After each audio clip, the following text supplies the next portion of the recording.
Hola amigos, hoy vamos a contarles una historia que ha permanecido en las sombras durante años y que ahora sacude los cimientos de la realeza británica.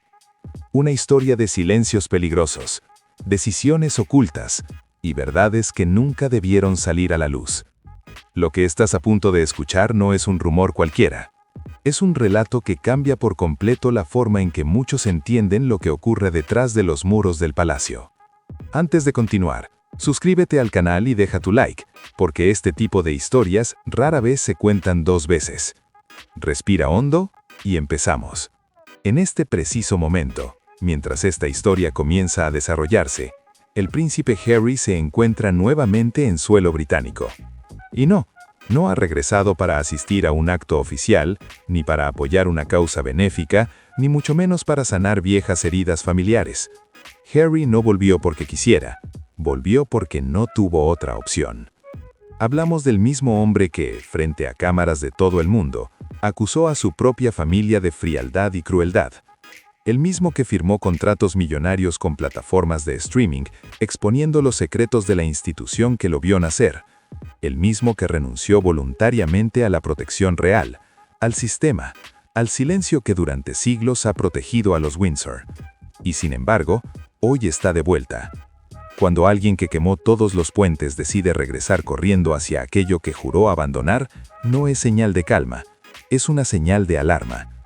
Algo se ha roto entre bastidores, algo grande, algo que no puede resolverse con comunicados pulidos ni con publicistas desde California. Sea lo que sea, todavía no ha salido a la luz pública, pero Harry sabe que está a punto de hacerlo, y también sabe que cuando ocurra, no habrá entrevista ni discurso cuidadosamente escrito que pueda detenerlo. Esto ya no tiene que ver con reputación, tiene que ver con supervivencia, porque la misma institución que Harry calificó durante años como tóxica es ahora la única con el poder real para contener lo que se avecina. El origen de este pánico silencioso no está en Londres, sino a miles de kilómetros, dentro de una celda en Florida. Ghislaine Maxwell cumple una condena federal de 20 años. Su imperio social se ha derrumbado, sus contactos han desaparecido, su futuro está sellado. Y precisamente por eso se ha vuelto peligrosa. Cuando alguien todavía tiene poder, guarda silencio para protegerlo. Cuando aún conserva aliados, calla para sobrevivir. Pero Maxwell ya no tiene nada que perder. Según múltiples fuentes citadas en esta narrativa, ha comenzado a hablar, no en términos vagos, no en susurros. Está mencionando nombres, nombres reales, personas que durante décadas se movieron en el mismo círculo de élite que ella ayudó a construir junto a Jeffrey Epstein. Durante años, Maxwell no fue solo una socialite más, fue una guardiana de acceso. Sabía quién debía estar dónde, quién podía acercarse al poder y quién debía permanecer invisible. Ella entendía cómo se movían los hombres influyentes, dónde se relajaban y, lo más importante, quién era colocada estratégicamente cerca de ellos. Ahora, encerrada y sin nada que proteger, el silencio ha dejado de servirle. Y cuando alguien como ella decide hablar, las ondas de choque no empiezan en los tabloides, empiezan en llamadas privadas, reuniones de emergencia y vuelos reservados discretamente en plena noche. Uno de los nombres que, según se dice, ha comenzado a generar ese pánico, no apunta a una duquesa, ni a una marca humanitaria cuidadosamente construida. Apunta a una versión de Meghan anterior a todo eso. A una Meghan que existía antes de los palacios, antes de los títulos, antes de los cuentos de hadas. Para entender cómo estos mundos llegaron a cruzarse, hay que entender qué era realmente Soho House. En la superficie parecía inofensivo, un club exclusivo para creativos, interiores elegantes, un punto de encuentro para actores, directores y diseñadores. Pero detrás de esa fachada moderna cumplía otra función. Soho House era un corredor silencioso entre mundos que normalmente no se mezclaban abiertamente: Hollywood y las altas finanzas, el dinero nuevo y el poder antiguo, personas conocidas públicamente y otras que preferían mantenerse en las sombras. Según diversas fuentes, Meghan fue trasladada internacionalmente para aperturas de Soho House, incluida una especialmente comentada en Estambul 2015. Ella no era la estrella del evento, no era el motivo de la presencia de las cámaras. Era lo que los conocedores del entorno describen como relleno social, no irrelevante, sino funcional. Alguien que anima una sala, que ocupa espacios, que ayuda a crear la atmósfera que los hombres poderosos esperan al llegar. Y esas aperturas no eran simples fiestas. Atraían a hombres ricos que valoraban la discreción, a figuras cercanas a la realeza y a financieros que sabían que la verdadera influencia no se construye sobre arropas rojas, sino en reuniones privadas donde nada se graba. Lo que llamó la atención incluso entonces fue el estilo de vida que acompañaba a ese acceso. Vuelos internacionales, hoteles de lujo, una movilidad constante que no parecía encajar con el salario de una actriz secundaria en ese momento de su carrera. Nadie la confrontó públicamente. En esos ambientes hacerlo habría sido inapropiado. En lugar de eso ocurrió lo que siempre ocurre. Cuando algo no cuadra, la memoria toma nota. Y la memoria no exige respuestas inmediatas. Es paciente. Espera a que llegue el contexto adecuado. Años más tarde, cuando esa misma mujer aparece al lado de un príncipe, la memoria vuelve a activarse y las preguntas regresan. Llegados a este punto, sería fácil presentar la historia de Meghan como un caso aislado, pero no lo es. En realidad encaja dentro de un patrón más amplio. La princesa Sofía de Suecia tuvo un pasado documentado en el modelaje glamour y en circuitos de fiestas de élite, con fuentes que sitúan su cercanía a entornos relacionados con Epstein ya en 2005. Por su parte, Mette-Marit, de Noruega, pidió disculpas públicamente en 2019 por haber mantenido una amistad con Jeffrey Epstein, reconociendo que fue un grave error de juicio. Ambas mujeres terminaron formando parte de familias reales. Ambas tenían pasados incómodos, y en ambos casos, esos pasados fueron absorbidos silenciosamente una vez que entraron en juego las coronas.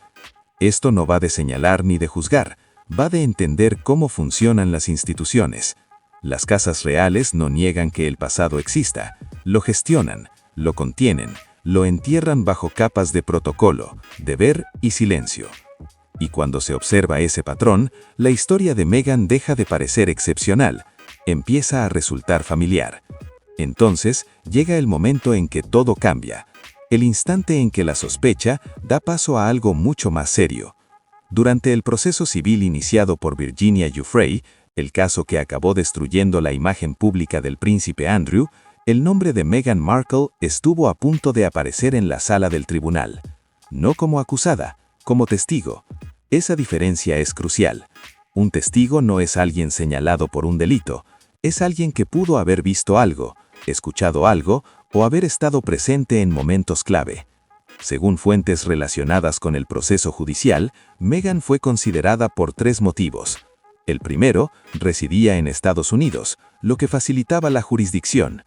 El segundo, fue descrita como una asociada cercana del príncipe Andrew, durante un periodo concreto, no como una simple conocida ocasional. Y el tercero, se indicó que había estado presente dentro del entorno social de Epstein en años en que los abusos estaban ocurriendo activamente. Eso no es un rumor, es posicionamiento legal. Finalmente no fue llamada a decir, pero el simple hecho de que su nombre alcanzara ese nivel de consideración lo cambió todo. Significó que investigadores con poder de citación examinaron su pasado y concluyeron que podría saber algo relevante. Y ahora, con Ghislaine Maxwell presuntamente dispuesta a hablar, esas preguntas no se desvanecen, se multiplican. Y aquí es donde la historia regresa al hombre que huyó de California hacia el único lugar del que juró no volver a depender jamás. El príncipe Harry no regresó al Reino Unido buscando perdón. Regresó porque la familia real sabe cómo sobrevivir a escándalos que no terminan en titulares, sino que comienzan con testimonios bajo juramento. Ellos tienen abogados, tienen intermediarios, tienen siglos de experiencia convirtiendo crisis explosivas en problemas contenidos. Harry se alejó de todo eso, lo llamó cruel, lo llamó tóxico, lo desmanteló públicamente. Y ahora, por primera vez, podría necesitarlo más que nunca. Porque Soho House no fue solo un lugar de paso para Meghan, fue un punto de cruce, un espacio donde distintos mundos coincidían sin dejar rastro visible. Mundos que, en aquel momento, parecían separados, pero que hoy resultan inquietantemente cercanos.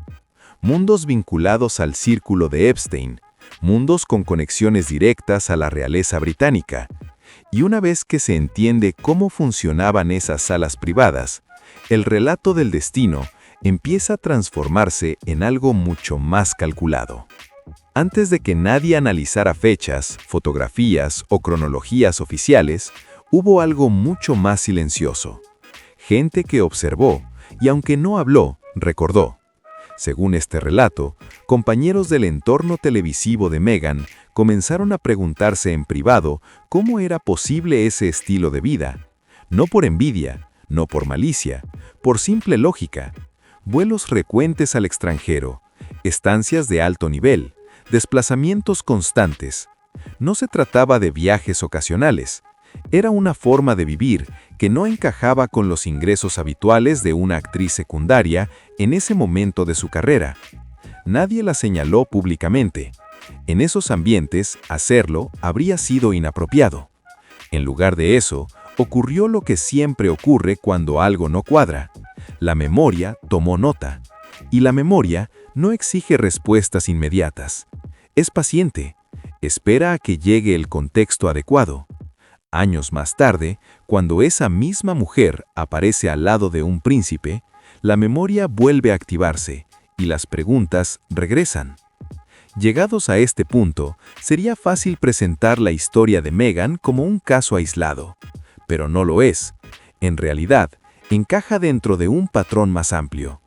La princesa Sofía de Suecia tuvo un pasado documentado en el modelaje glamour y en circuitos de fiestas de élite, con fuentes que sitúan su cercanía a entornos relacionados con Epstein ya en 2005.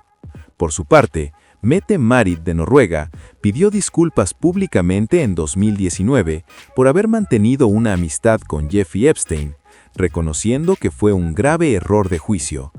Ambas mujeres terminaron formando parte de familias reales. Ambas tenían pasados incómodos, y en ambos casos, esos pasados fueron absorbidos silenciosamente una vez que entraron en juego las coronas. Esto no va de señalar ni de juzgar, va de entender cómo funcionan las instituciones.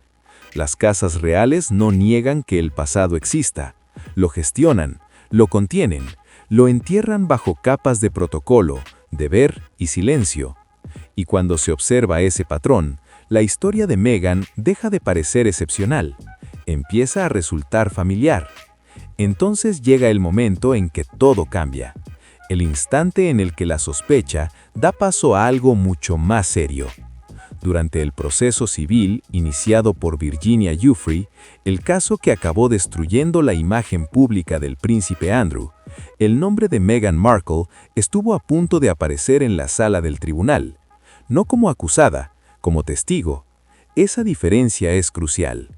Un testigo no es alguien señalado por un delito, es alguien que pudo haber visto algo, escuchado algo o haber estado presente en momentos clave. Según fuentes relacionadas con el proceso judicial, hubo 3 motivos por los que Meghan fue considerada. El primero residía en Estados Unidos, lo que facilitaba la jurisdicción. El segundo fue descrita como una asociada cercana del príncipe Andrew durante un periodo concreto, no como una simple conocida ocasional.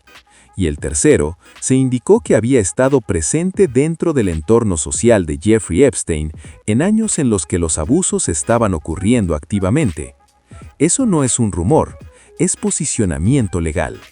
Finalmente, no fue llamada a declarar, pero el simple hecho de que su nombre alcanzara ese nivel de consideración lo cambió todo.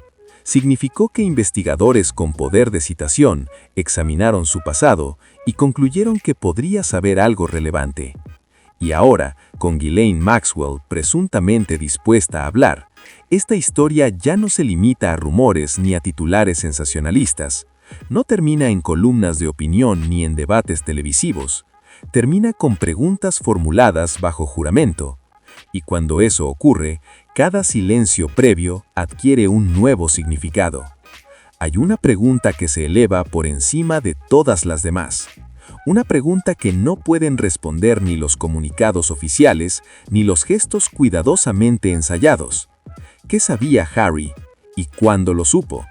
Si Harry conocía el pasado de su esposa, entonces ayudó a protegerlo, ayudó a envolverlo en una narrativa cuidadosamente construida, a blindarlo con discursos sobre persecución mediática y victimización.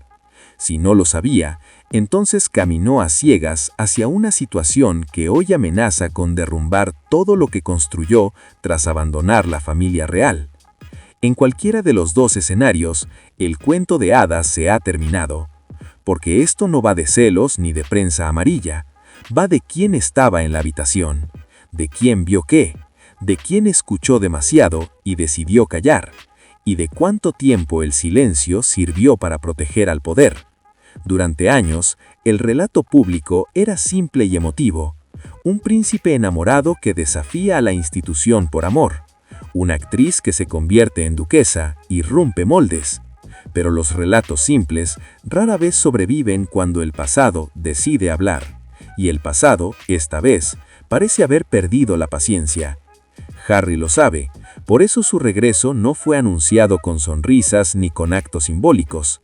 Fue rápido, discreto, casi urgente, porque cuando alguien que lo ha perdido todo empieza a nombrar nombres, no hay océano suficientemente ancho ni contrato suficientemente caro que pueda detener lo que viene después. La maquinaria de la monarquía británica ha sobrevivido guerras, escándalos, abdicaciones y traiciones. Sabe cómo reducir el daño, cómo aislar problemas antes de que se conviertan en incendios incontrolables. Pero Harry eligió salir de esa maquinaria, la denunció, la expuso, y ahora, paradójicamente, puede necesitarla para evitar que el impacto sea devastador. Si Maxwell sigue hablando, esta historia ya no se escribirá en revistas, se escribirá en expedientes. Y cuando eso ocurra, no importará cuántas veces se haya contado una versión edulcorada del pasado. Solo importará lo que pueda demostrarse, lo que pueda preguntarse, lo que alguien esté dispuesto a confirmar. El silencio ya no es una opción, y el pasado, por fin, ha decidido dejar de ser discreto.